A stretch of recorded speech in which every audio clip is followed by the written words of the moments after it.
ಜನನಿ ಜನ್ಮಭೂಮಿಶ್ಚ ಸ್ವರ್ಗದಪಿ ಗರಿಯಸಿ ಎಂಬ ಅರ್ಥಬದ್ಧ ಶ್ಲೋಕವನ್ನ ನಮ್ಮ ಭಾರತ ದೇಶವನ್ನು ನೋಡಿ ರಚಿಸಿದ್ದಾರೆ. ಭಾರತ ಮಾತೆಯ ಪುತ್ರನಾಗಿ ದೇಶಕ್ಕೋಸ್ಕರ ಪ್ರಾಣವನ್ನೇ ಪಣಕ್ಕಿಟ್ಟು ದುಷ್ಟರ ಸಂಹಾರ ಮಾಡಿ ಶಿಷ್ಟರ ರಕ್ಷಣೆ ಮಾಡಿ ಜನತೆಗೋಸ್ಕರ ಹಗಲಿರು ದುಡಿದು ಬೆವರು ಸುರಿಸಿದರು. ನಮ್ಮ ಕಣ್ಣಿಗೆ ಮಣ್ಣೆರಚಿ ರಾಜಕೀಯದ ಸಪೋರ್ಟ್ ಮನೆಗೆ ಕಳ್ಳಾಟ ನಡೆಸುವ ಕಳ್ಳ ಕಾಕರನ್ನು ಮಟ್ಟ ನಮ್ಮಪ್ಪ ನನಗಿಟ್ಟ ಹೆಸರೇ ಅಜಯ್ ರಾವ್.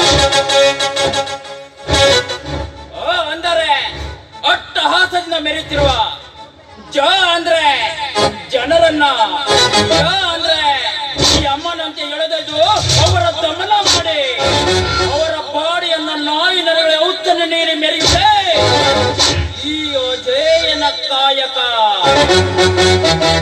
ಪ್ರೀತಿಯಿಂದ ಮಮತೆ ತೋರಿ ಬಂದವರಿಗೆ ತಲೆಬಾಗಿ ಅವರ ಸೇವೆ ಮಾಡ್ತೇನೆ. ಅದೇ ಎದುರುತ್ತರ ನೀಡಿದವರಿಗೆ ಮಾತಿ ಮಾಡ್ತೇನೆ. ರಾಜಕೀಯದ ಒಳ್ಳೆ ಜನರಿಗೆ ಸೇವೆ ಮಾಡುವ ಸೇವಕರು ನಾವೇ. ಅದೇ ಎದುರು ಬಿದ್ದವರಿಗೆ